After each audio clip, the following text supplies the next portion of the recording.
Ця лампочка світить уже понад сторіччя? Як це можливо? У пожежній частині маленького каліфорнійського містечка Лівермор є лампочка. Звичайна, жовтувата, ледь світиться.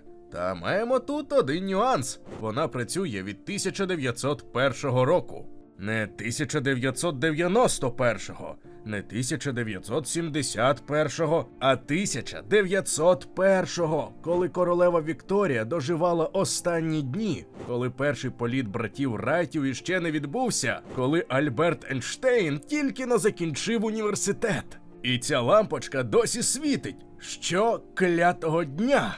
Її називають Centennial Light – сторічне світло. Вона має власний сайт із онлайн-трансляцією. Посилання додамо в описі до відео. Вона є у книзі рекордів Гіннеса. Вона має навіть день народження, який святкують місцеві жителі. Утім, найцікавіше не те, що вона працює, а те, що вся решта лампочок – ні. У чому ж криється секрет? 1924 рік. Женева, Швейцарія. У шикарному офісі збираються представники найбільших виробників лампочок світу – Philips, Osram, General Electric і ще десяток компаній з Європи і Америки. Вони створюють організацію з невинною назвою Фебус на честь грецького бога сонця Феба. Романтично, правда? Тільки ось мету вони мали геть не романтичну. Вони вирішили зламати лампочки. Навмисно. Доти лампи могли світити 2500 годин, а певні навіть 5000. Але картель Фебус прийняв рішення. Віднині максимум 1000 годин. І ані на годину більше. Уявіть, інженери роками працювали, щоб зробити лампи надійнішими, а тепер їм сказали робити їх гіршими. Навмисно. Вони навіть побудували лабораторію, де тестували кожну партію ламп.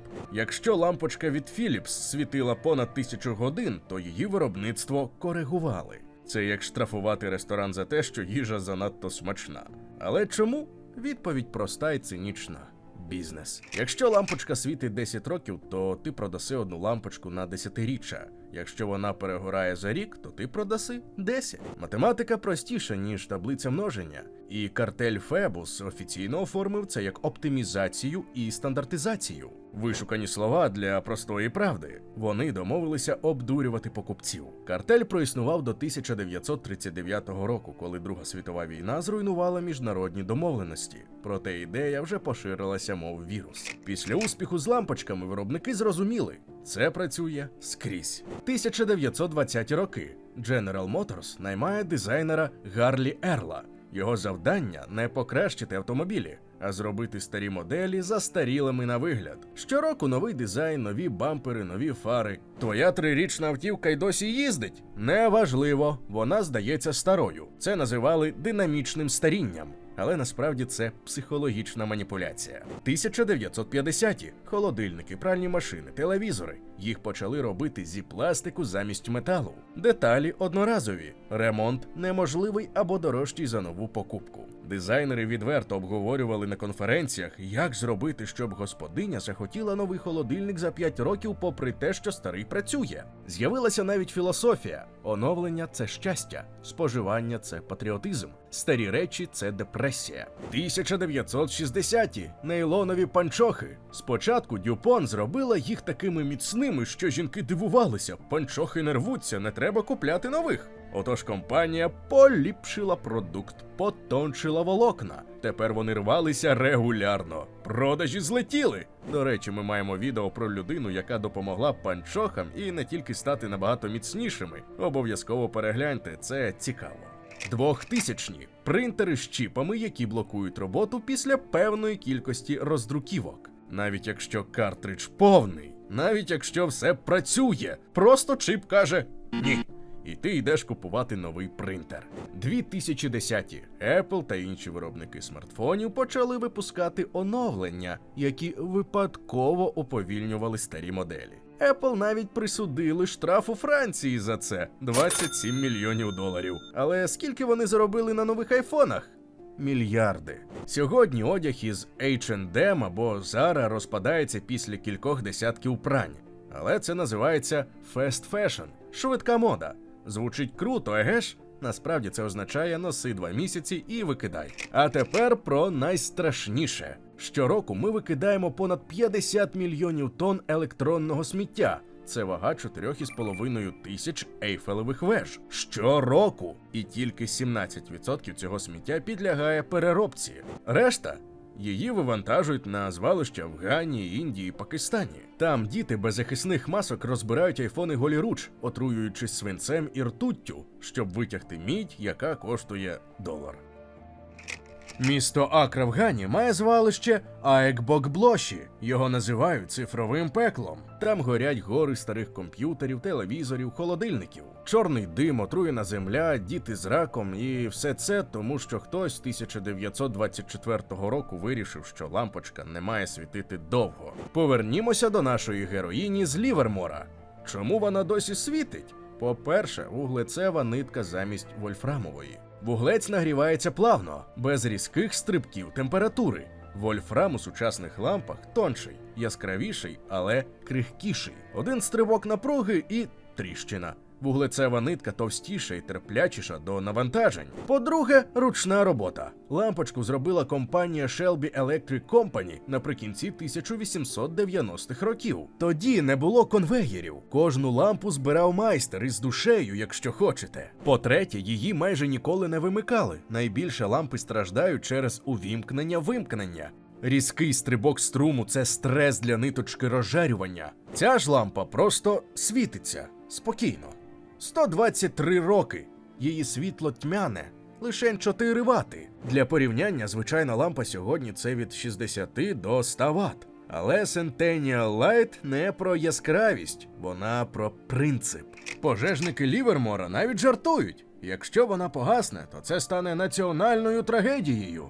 Її тримають під прозорим ковпаком, до неї тягнеться товстий і, можна сказати, антикварний дріт. Біля цоколя веб-камера, яка транслює її світіння 24/7. 2001 року святкували 100-річчя, 2015-го – 1 мільйон годин безперервної роботи. Приїжджали журналісти, науковці, просто зацікавлені люди. Є навіть легенда, коли лампочку переносили на нову пожежну станцію 1976 року, то її супроводжував ескорт поліції. З сиренами, ніби везли президента. Але є і славні новини. Люди втомилися від того, що телефон випадково гальмує після оновлення. Від того, що навушники ламаються за місяць після закінчення гарантії. Від того, що в новому макбуці не можна замінити навіть батареї без спеціаліста. І світ починає змінюватися. Європа. 2021 року ЄС затвердив права на ремонт. Тепер виробники зобов'язані робити техніку, яку можна полагодити. Запчастини мають бути доступні принаймні 10 років. Франція. Кожен товар має наклейку з індексом ремонтно-придатності від 1 до 10. Наскільки легко його розібрати і полагодити. Якщо індекс низький, то покупець бачить це до покупки.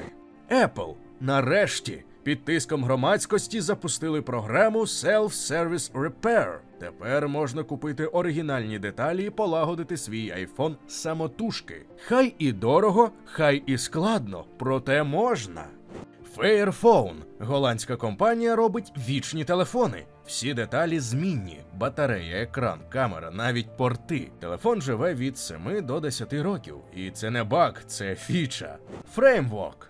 Ноутбуки, де можна замінити все від процесора до веб-камери. Модульна конструкція. Твій лептоп 2012 року можна прокачати процесором 2024-го. Патагонія – бренд одягу, який безоплатно лагодить свої куртки, навіть якщо ті мають 20 років.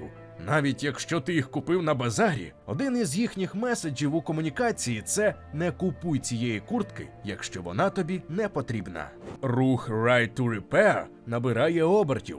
Фермери судяться з John Deere, бо не можуть полагодити власних тракторів. Усередині поставлене програмне блокування. TikTok і YouTube сповнені відео, як полагодити це замість того, щоб викинути. Покоління Z раптом здійснює відкриття, що викрутка – це круто!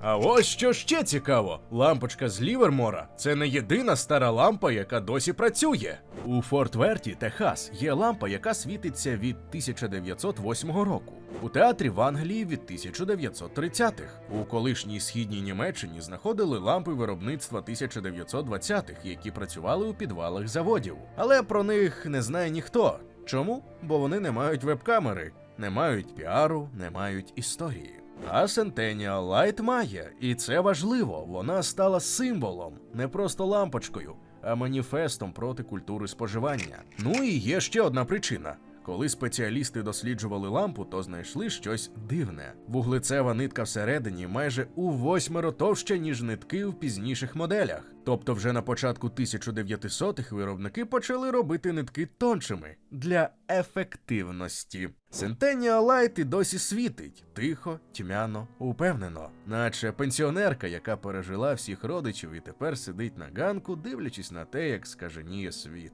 Вона бачила 2 світові війни, Велику депресію, висадку на місяць, розпад СРСР, 11 вересня, пандемію ковіду, напад країни-терориста на Україну. Вона бачила, як з'явилися і зникли дискети, касети, VHS, CD, DVD. Вона пережила 21 президента США. Вона світила, коли Титанік іще не затонув. Вона світила, коли Голлівуд іще був беззвучним. І вона продовжує світити зараз, коли ви дивитесь це відео. Є щось глибоко символічне у тому, що ця лампа працює саме у пожежній частині, у місці, де люди рятують життя, у місці, де цінують надійність, де не можна дозволити, щоб щось заплановано зламалося. Можливо, світ нарешті втомився від речей, які ламаються швидше, ніж закінчується гарантія. Можливо, ми повертаємося до часів, коли добра річ означала вічна річ. Можливо, вона хоче просто світити і не здаватися. А на сьогодні це все, друзі. Якщо вам сподобалося це відео, то підтримайте нас уподобайкою. Побачимося наступного тижня.